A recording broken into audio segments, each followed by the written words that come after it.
This is Why So Mysterious, the podcast where we attempt to fill the gap between the bodies we have and the lack of knowledge around them. We're sharing our experiences and answering our own questions, with some help along the way, to destigmatize tricky, taboo topics, the triple T's.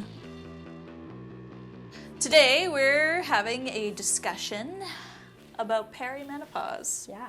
Because we found some things that we didn't know, and we kind of think that if we don't know, maybe you don't know. Maybe you don't know, and let's talk about it. Because I feel like we both had some revelations this Serious week revelations. about perimenopause. And just as a quick aside, I feel like this is also so important because as a person with a uterus, as a menstruator, one of the things in life that terrifies me the most is straight up menopause and perimenopause. Mm-hmm. And so doing this kind of research has actually made me feel a lot more empowered and a little bit more calm about what's Knowledge to come. is power.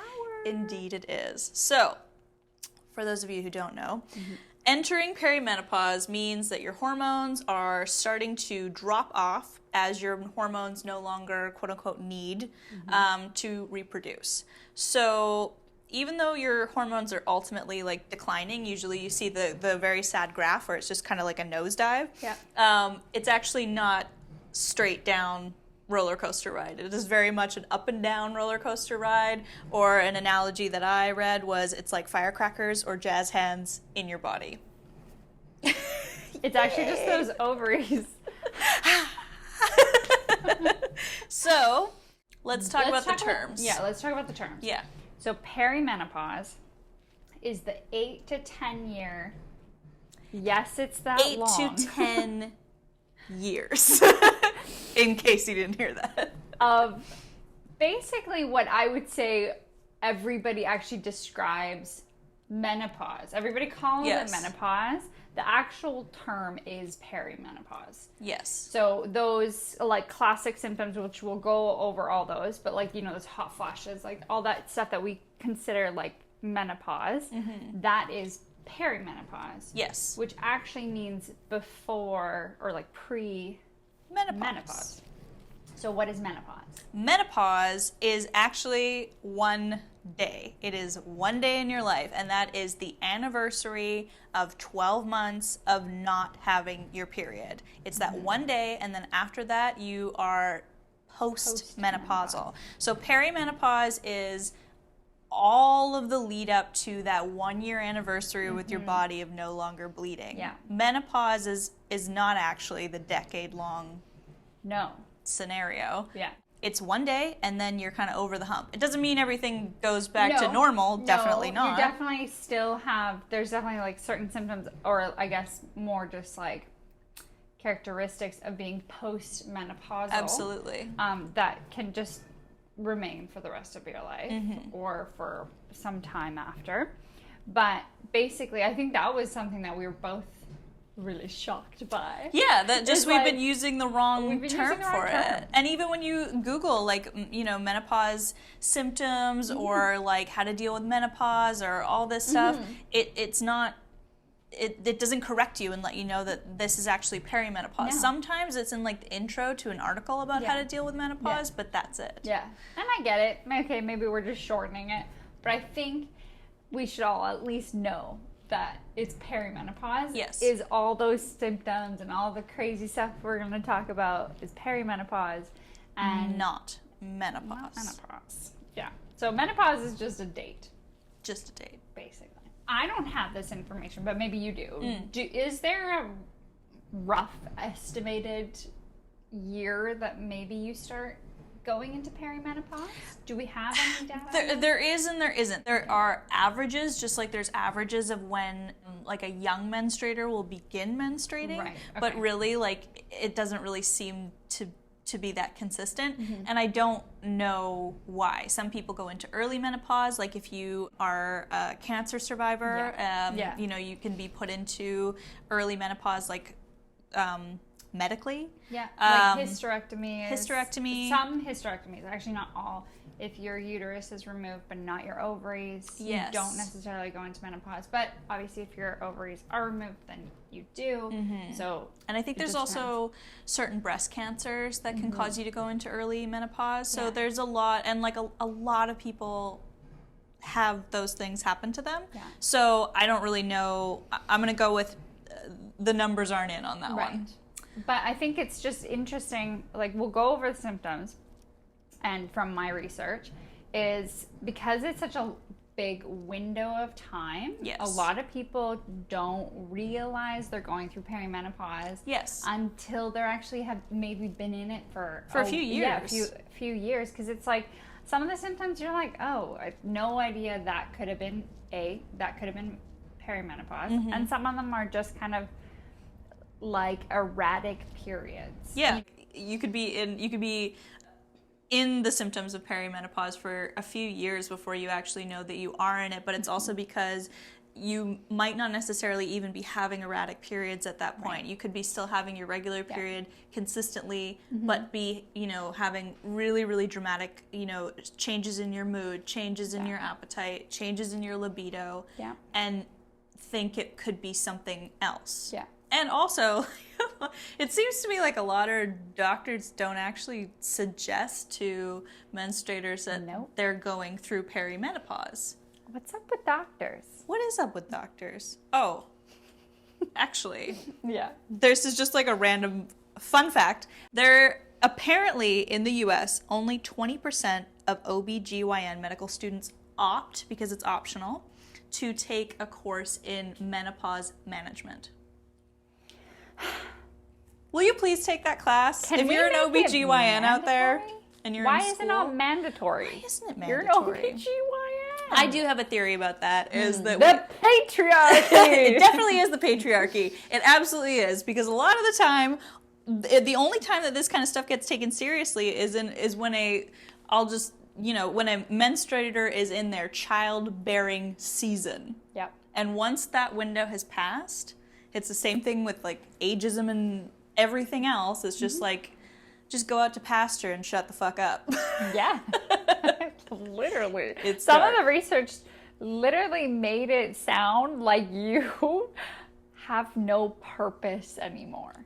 Absolutely. Which I understand certain functions are declining because they don't need, you're not using them anymore, or your body's not allowing you to use them anymore. But your life isn't your biological function. No. And your life is not over if you go into perimenopause or menopause or whatever. I just think that's so devastating. Some of the, like the articles and stuff like that, it was just, it made it seem like you have this one function of making children. Yes. Which, I mean, a lot of us don't want to do that. So, yeah, exactly. So, even just that, I'm like, anyways, it's just silly. Yeah, it's silly, which is also why we're doing this. And I think also, like, that kind of is a reason that, like, I personally am so terrified of it. Is just, like, the feeling that one day you will become irrelevant is not cool.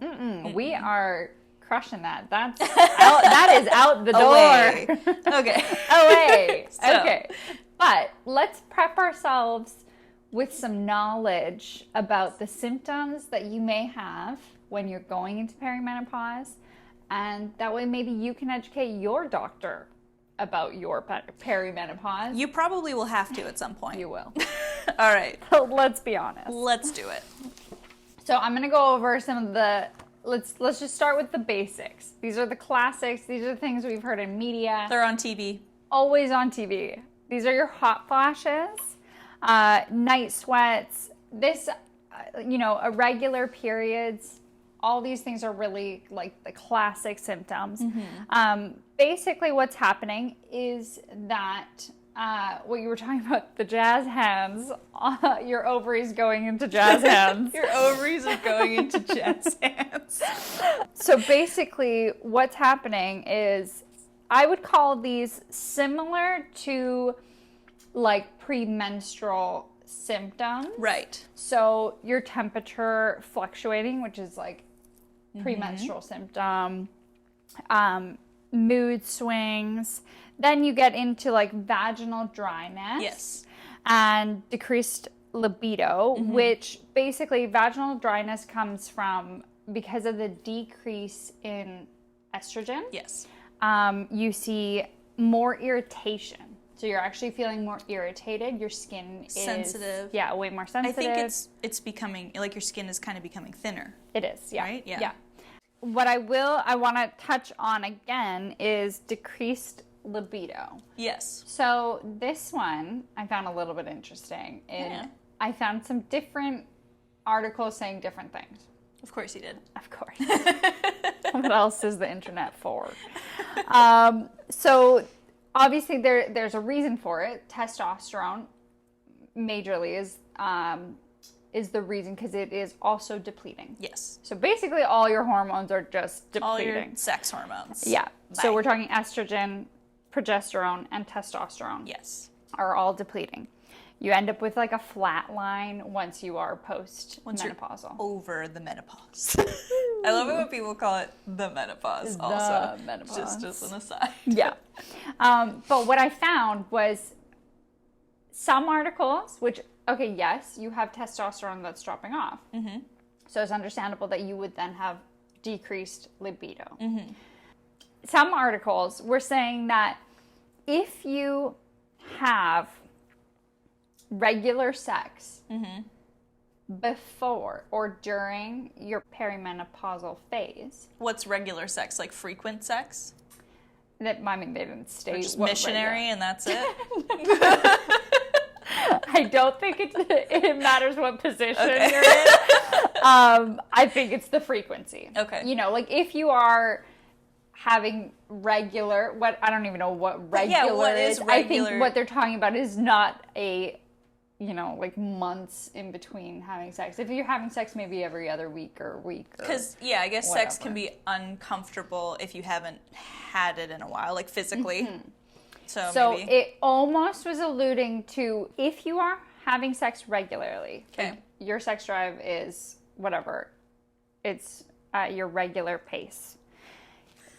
It's consistent. Yeah, it's consistent. That you won't see as much of a decrease during or post-menopause. In your libido. Okay.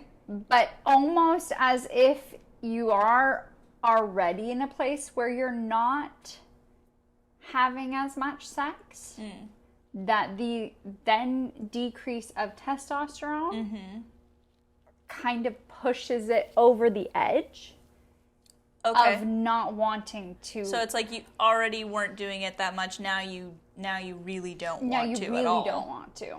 I have no proof of any of this. This was just some articles said this and some articles said that. I mean, that kind of makes sense since testosterone is the hormone that does kind of control your like need, your sex drive. Yeah. But I don't know how much I believe that. Because, the internet, the internet. But basically, you may or may not see a decrease in libido. Okay, so some of the things that I thought was like not so surprising, these things are very similar to hormone imbalance when you are a menstruator as well, is poor concentration. Brain fog. Yeah.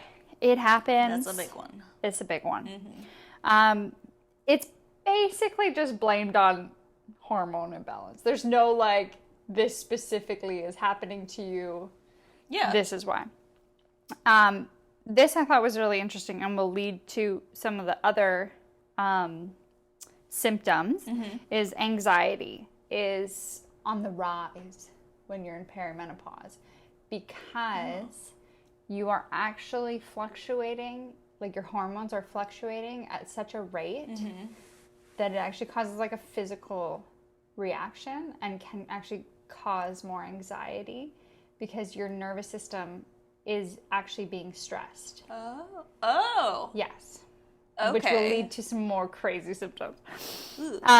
Digestive problems, again, super normal whenever there's a hormone imbalance, especially progesterone. Yes. You see digestive issues. Something that Gut health, everybody. It's so important. And especially progesterone. It really fucks with your digestive system. Yes, it does. And this, I pooled a small group of people who are in perimenopause, and they found that their body odor had changed and resembled somewhat of like when they were like almost premenstrual. So like going into their menstrual. Are you telling me that it got worse? No, they just like they said they just smelled like a teenager again. Not necessarily bad, but just like a little bit more odory. Yeah. That's not good news for me. But then I'm like, that makes sense because when you're like going into when your hormones are all your askew. Hormones are everywhere. You're a teenager. You're like going through puberty. Yeah. And then again, when you're in your adulthood, you're going through it again. You might smell a little bit different. A little funky. A little funky. Might happen. Might also not happen. Also, I really hope it's not going to happen. These symptoms, it's kind of like you might get them, you might not. That's the thing, too, is like it's still like there's some universal truths, but they're still unique to everyone. Yeah, so exactly. Okay, so here's like rapid fire weird ones that I found. Okay, itchy skin. Just everywhere? Just everywhere. You got skin all over. You do. You do.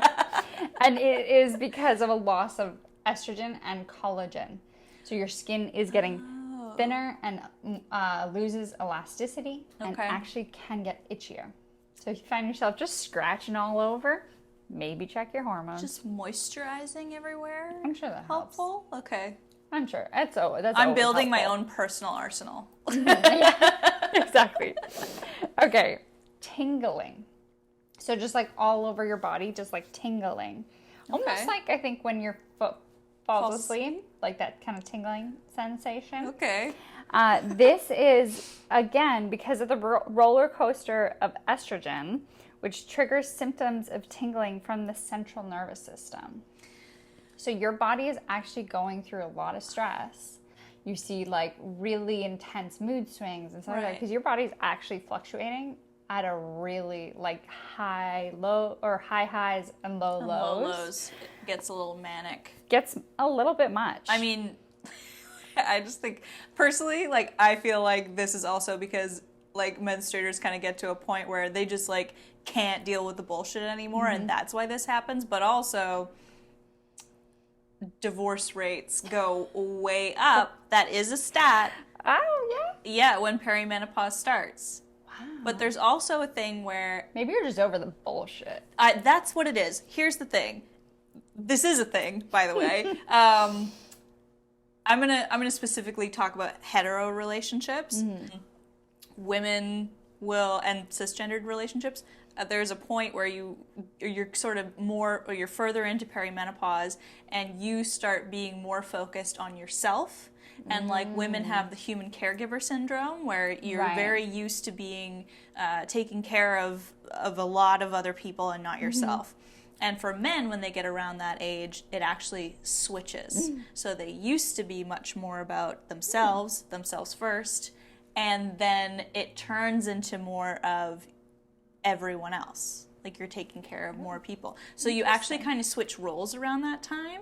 Oh. And then men can't understand why their wives no longer want to do the things that they used to do, like laundry, like making lunches, things like that, because for them, they start to understand more. They're feeling it more in their bodies, and the women are just over it. Whoa. That's actually a study. I have to like look it up, but that is a real thing. That's really interesting. Yes, but yes, statistically, divorce rates rise midlife. Because of this. Quote unquote, because shit happens around midlife. I mean, makes sense. Yeah. Why live a life you don't want? Precisely. We encourage going after what you want. Absolutely. For sure. Anyway. Anyways, okay. Again, all of these have to do with the roller coaster of estrogen. It is just, those jazz hands are like on fire, you know. Flaming jazz Flaming. hands. And that can cause burning mouth syndrome. What? Yeah. Literally, it's just called burning mouth syndrome. You just feel like your mouth is on fire. Oh my god. What? Like spicy? It didn't even explain. It just said sharp fire tingle. Like, don't know. Oh my god. And it's up to 33% of people who go through menopause can feel this. If you're in that 33%, please tell us Please exactly tell what us. that feels like. Does it last forever? Is it like, does it go away? Is it like heartburn? No, they didn't describe it like heartburn. Like, it literally feels like you're on fire. You're just chewing like a whole pack of cinnamon gum at once. Ooh, gross. Sounds like torture. It does. Then there's feelings of electric shocks. Hold on. Yes. Like everywhere? I am not kidding you. Just everywhere. Big shocks? It didn't say the gravity of the shocks, but it is basically because estrogen plays a really big role in your brain, like your brain function. Yeah. So the fucking seesaw that you're on is just causing electric shock feelings. Don't know if it's actually shocking anywhere, but it apparently feels like surges of electricity running through either your brain or your body. Again, we are not currently going through perimenopause, so all of this is secondhand information. I mean, your brain like is shocking all the time. That's how it's delivering messages and stuff like that. So it's like, is this a metaphor for those shocks, or it's like a physical? Have you ever been shocked by the menopause? Let us know. I need to know. You need to know. Okay. This one I just really want people to know about. Depression. It is a really, really, really big factor on perimenopause. You're 4 times more likely to fall into a hormonal depression. Which is a very real thing. Thing. Sadly, and like this is everywhere I read, is that you basically have to tell your doctor that you're going through perimenopause, or else most of the time they don't think to ask you and they diagnose you with, I guess, regular depression and put you on antidepressant, versus in this scenario, hormone therapy is the better option. Interesting. Which we'll talk about hormone therapy. We will talk about it, and actually we will talk about antidepressants a little bit. Good. Okay, sweet. So you can tell me your thoughts on that. The last one, which I thought was really interesting, is allergies.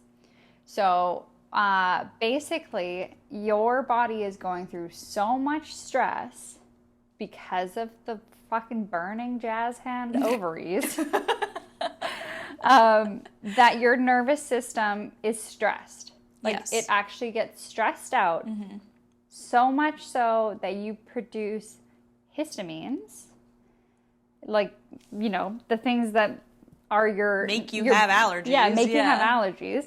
Your body's natural reaction to things you're allergic to. Like pollen and grass and shit. Exactly. Yeah.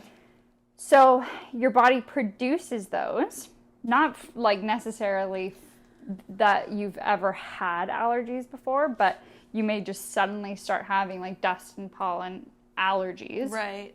Because there's, I guess, more triggering things. Common ones.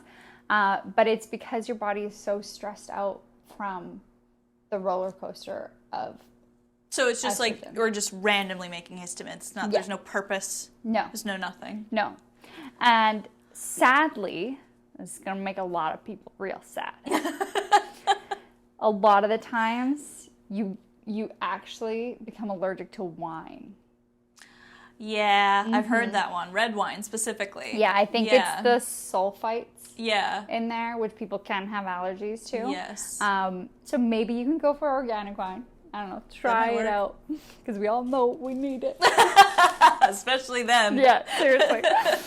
But yeah, so basically all the symptoms are just your body either like reacting to every time. It's just reacting to the insane burning jazz hands of estrogen. Yeah. You know, just so it's reacting to the stress. Yeah.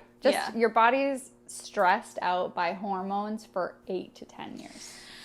Okay. Yeah. Well, that is kind of depressing. Yeah.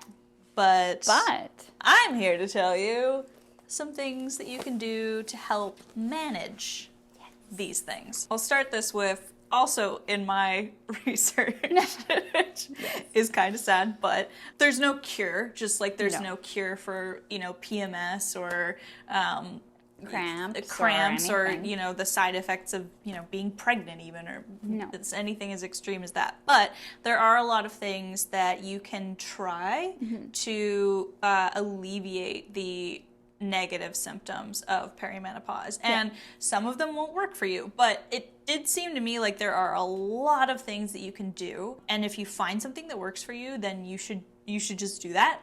And if it stops working for you, then try something else, but also a combination of things.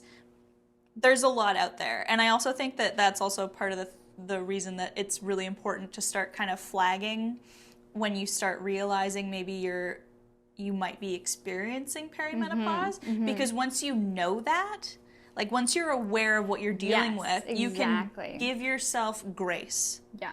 And you won't feel so powerless. It's also a lot easier to Google shit when you know what you're actually looking for. Absolutely. Like instead of just being like, I feel like shit. Why is this happening to me? You can at least look for like specific articles on XYZ. Absolutely. And go from there. And I just think, it's the whole knowledge is power thing. And that's another thing that like doing this kind of stuff makes me feel a lot better too, because it is just...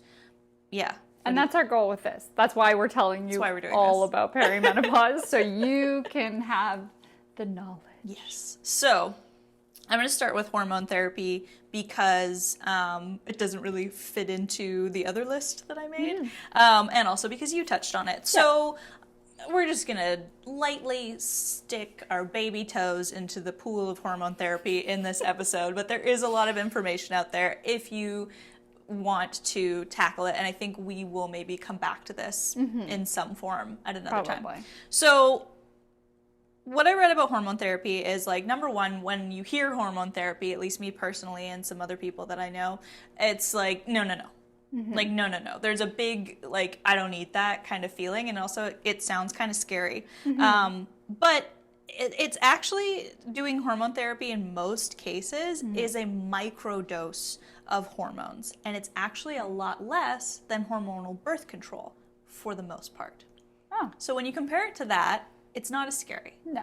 So that made me feel a little bit better when I read about it. I mean, some people take hormonal birth control literally all the years leading up to this event. Absolutely. And it is just straight up to try to stabilize your hormones, because as we just heard, they're all over the fucking place and you can't catch them. So why not try to level them out a little bit if you want? Okay, so there's several like kind of forms that you can take for hormone therapy. And so this is, let's start with this. If you think that hormone therapy is something that you would like to pursue, or you just want more information on it, and you are blessed with a understanding and compassionate doctor, I hope everyone has a nice relationship with their doctors. Unfortunately, we know that's not the case, but sometimes you get one completely by accident. It's happened to me before. True. So talk to them about it, because sometimes if you've had a certain kind of cancer,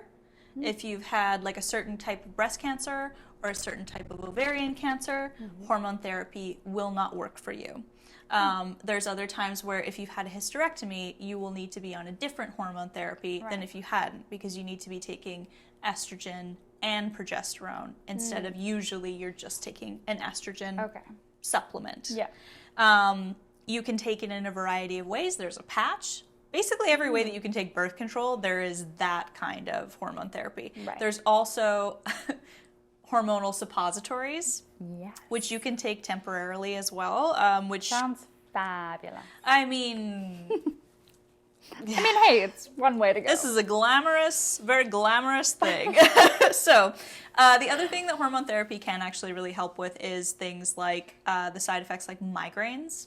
Oh, yeah. And migraines are a really big I one. didn't even touch on that one. That one is a really intense one, and it's also one that really scares me. I watched my mom go through like debilitating migraines on the regular for years, and it is very scary and it's awful. So if I can help that, I'm going to do everything I can to. Yeah. So the other thing is, speaking of antidepressants, there is a type of antidepressant. Unfortunately, I didn't write it down. But Mystery antidepressant. it starts with trip something. Yeah. Maybe we'll just like put it in Maybe we here. can. Amitriptyline. It is something that can be used to manage migraines. Oh. And apparently it is very effective. I watched a YouTube video with this woman. Her name is Amanda Thebe. She's a personal trainer and nutrition coach. She wrote a whole book about being diagnosed with perimenopause finally after years of feeling like crap, and then how she sort of worked her way through it. And she went on this antidepressant because her migraines were so intense, and she found that it worked for her. I know not everyone's going to want to do that, and I completely understand. Totally. But it's just good to know what your options are. Yeah. So talk to your doctor about hormone therapy. Definitely do your own research. If you're only starting out, maybe wait a little while, see what else works. Because this is the other thing. It's like, personally, I feel like you should always start with nutrition. Like, start with the things that you can change in your life on a regular day. So that's all I have about hormone therapy, because there's just too much. But yeah, there's a lot. So- But it's more, we're just touching on, here are the things Yes. that could help. Now go do the research. Again, this woman, Amanda Thebe, she has like 4 pillars in her book, which I was like, these are really good kind of bullet points to focus on to try to manage some of these symptoms. The 4 pillars are 1, nutrition, 2, stress management, and cortisol levels, managing your cortisol levels. And she specified, it's not just like, you need to meditate, like get away. Don't tell me to meditate. It's specifically as it relates to sleep. Because your sleep is very disturbed when you enter perimenopause. Very disturbed. Yeah. And that can really stress you out. It can put a lot of stress on your body and your mind. Yeah. So the third is strength training. We'll get into that. And then the fourth is a little crunchy, but mindset. It's important. It is important. Yeah. So, nutrition. So the nutrition is actually very similar to the kind of what we talked about in our cycle syncing and nutrition episode. Yeah. The only thing is like in cycle syncing, it is a cyclical, circular, kind of where you're going to land for the most part. And with this, again, hormonal flaming jazz hands, it's a little bit all over the place. The stay away list becomes much more important when you're in perimenopause as opposed to when you're just in menstruation. That is the things that you need to maybe avoid. Oh. Instead of focusing a lot on things that you should, which there is still a list, it seems much more detrimental to me that you do not, or at least you limit your consumption of certain things in order to avoid things like hot flashes, night sweats, bad sleep. Yeah. What are they? Saturated fats. Surprise! All right, we got saturated fats. No. Processed and refined sugars. Don't do it. No. The really big ones, though, are caffeine Fuck. and alcohol. Those are the top 2. Yeah. So, and also, like, alcohol, now that we know the thing about the histamines. You're going to be allergic to it anyways. You can have 1 cocktail when you get home, and then that's it. And you can only have it on Wednesdays. Only on Wednesdays. Hump day. Hump day. Hump day. So, those are, like, the 4... Hold on. What are foods with saturated fats? I know I should know this. Saturated fats are, like, a lot of pastries are saturated fats. So, cakes, biscuits, fatty cuts of meat as well, or cured meats, so like salami or bacon or things like that. Okay, what about liver? please. Yeah. I'm keeping that one. You know on what? my I don't know. Not stay away list. But I still think one's that's staying on. disgusting, and you can have it. All right. There's look, if you're in perimenopause and you're eating enough liver to be having hot flashes, then I think something was wrong before you were in perimenopause. Just gonna put that one out there. All right.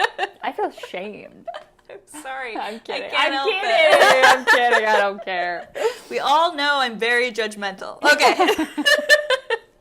So here's so I think with the caffeine thing, we had a conversation with someone the other day who said that caffeine was really affecting them. Oh, yeah. And then I felt very hopeless and like maybe I need to stop drinking coffee now, which isn't the worst idea in the world, but just like before, you know, my hormones go completely haywire and it becomes very difficult for me to give up things, more difficult than it would be now. Interesting. And then she reminded me there's decaf coffee, which I know sounds sad, but it means that you could still have a nice, rich beverage in the morning.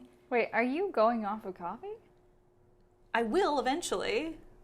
Not right now, don't This worry. office will not function without a good pot of coffee in the morning. See, you say that, but then you take one sip and walk away. So I didn't. That's because I had 3 cups before I come here. Would you even notice if I switched it to decaf? No. Probably not.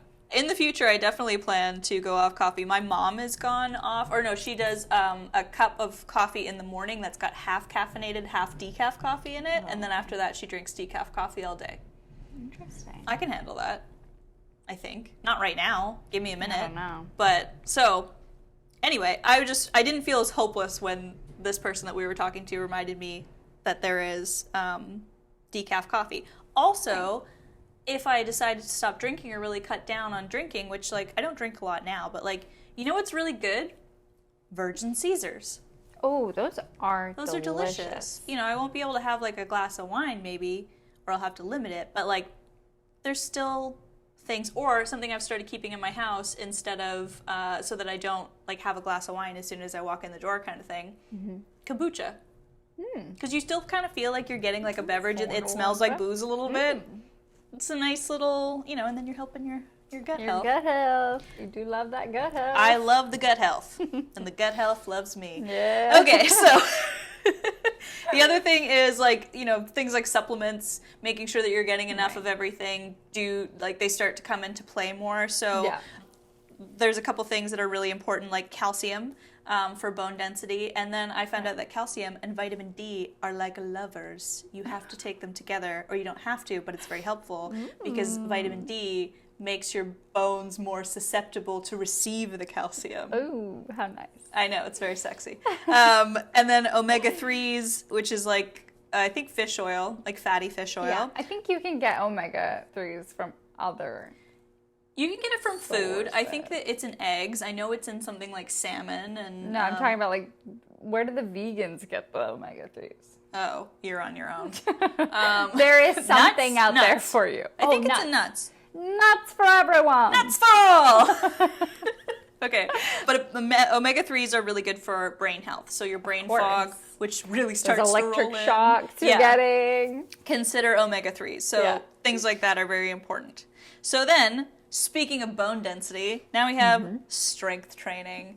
Obviously, exercise is good all the time. We know that. We hate to be told that.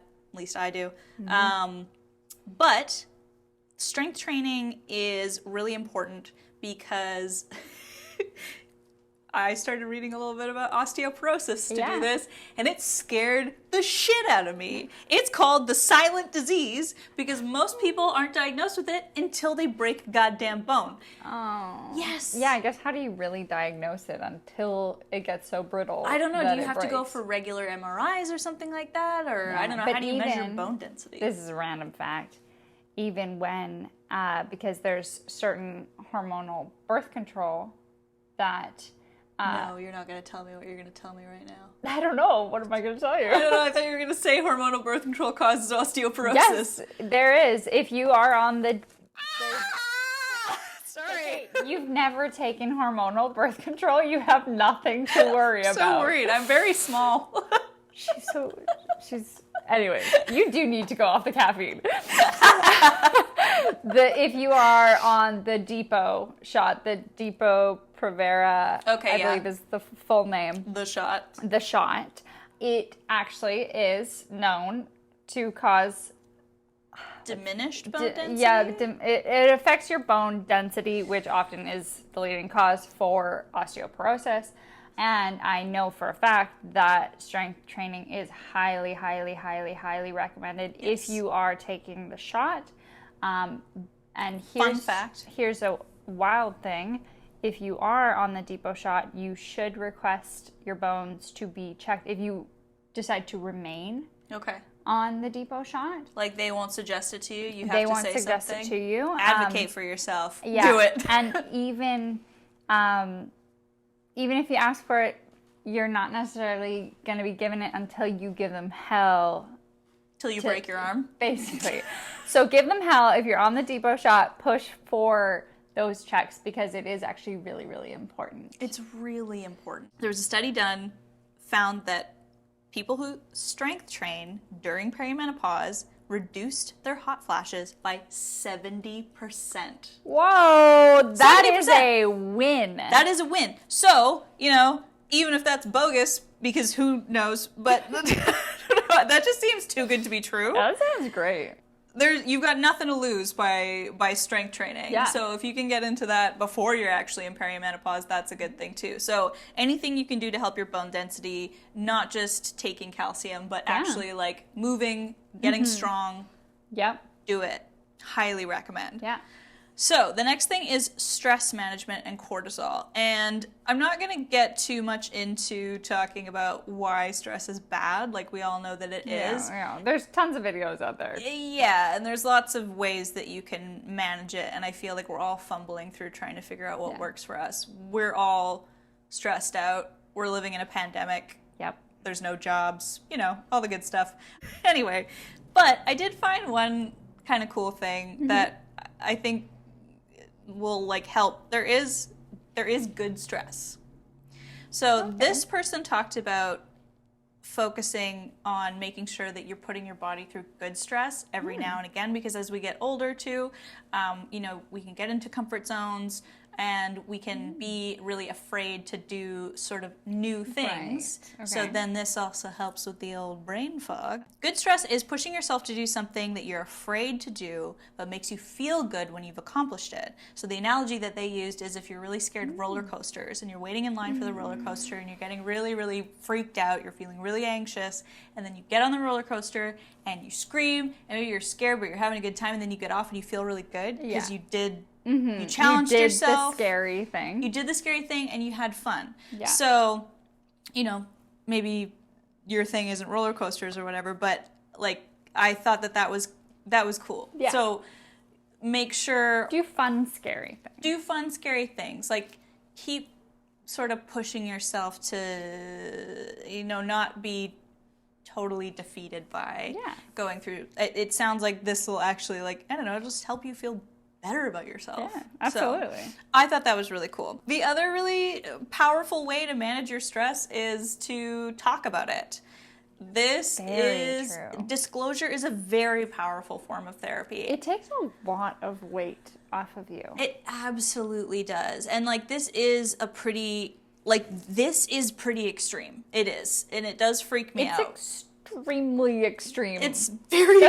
The fact that you have just the symptoms that I talked about, they were maybe a third to half of what I could have listed. Yeah, There's absolutely. so many more. Your body is going through a crazy 8 to 10 year long roller coaster ride. It's really long, and a lot of women or a lot of menstruators who start to go through this just feel crazy. Yeah. They tell their doctors that they feel crazy, and I feel the more that you talk about it, because a very large percentage of the population will go through this at some point. 100%. The more that you talk about it, the more that you normalize it, the more that you are able to relate to people with it, the more empowered you'll feel. Yeah. So, absolutely. Yes. Absolutely. So yeah, that's what I have on things that you can do to. Oh, and that's really the mindset thing too. Also, is just knowing that this is happening to you, and you know, if you need to just watch TV for 2 days, then like cut yourself some slack because you know like why. Why? And then also maybe find a community of people also going through it. Yeah. That's going to be a really big help, you know, and in this digital age that we're in, you can connect with people all over the world that are also feeling like they're going crazy. Absolutely. Yeah, it'll be really helpful. So, yeah. I need to do some stuff for like brain fog. I feel like I had that already. Yeah. I think that's just because we overwork you. Maybe. Pretty much. Just set me up with a puzzle on Tuesday and I'll just do that all day. That sounds really nice.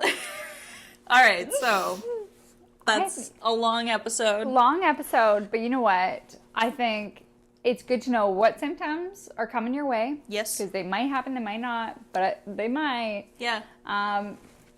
Be an advocate for yourself when it comes to doctors, because we all know there are some bad apples out there. Know how to at least look for resources to help yourself. And the pillars that we talked about of like things that can actually help you feel better going through it. There is information out there. It is a little unfortunate that you kind of need to dig for it a little bit more than you would if you had something else, but it exists and it's worth finding out. And we really like to help everyone access that. Exactly. And you know what I just thought of? A fun fact. Okay, this is going to be wild. I'm going to take you on a roller coaster. Get ready. Oh. Okay. So on average, if you combine all of the time that you menstruate, it adds up to 8 years. Like if you were to like back to back every day, menstruate, it's like somewhere around 8 years. Wow. And how long do you go through perimenopause? 8 to 10 years. Yeah. So what are you basically going through? That whole time. You're basically just going through a roller coaster of intense menstruation minus the bleeding. Well, some bleeding. Some bleeding. So you've already kind of done it. You've just done this it. is without the break. This is without a break. This is a non-stop roller coaster ride. But now you're older and wiser, in theory. And you can handle it. And if the people around you can't, then you can just divorce them. Exactly. That's basically what we're telling you to do. I feel good about this. Sorry. This may have just become a dumpster fire. Oh my God. Why So Mysterious is hosted by Sara Jonsdottir and Raven McLean. Audio is produced and edited by Sonia Inke. Original music is by Malcolm Holt and Alexis Young. Check out our website, whysomysterious.com, for more information about this episode and other episodes. You can also email us with questions or topics you'd like to hear us cover on the show at whysomysteriousPod@gmail.com. Follow us on Instagram at whysomysteriousPod for updates, fun facts, and general outrage. If you're an audio listener, but you'd rather be a voyeur, check us out on YouTube. If you like the show, tell your friends, and don't forget to rate, review, and subscribe. Until next time!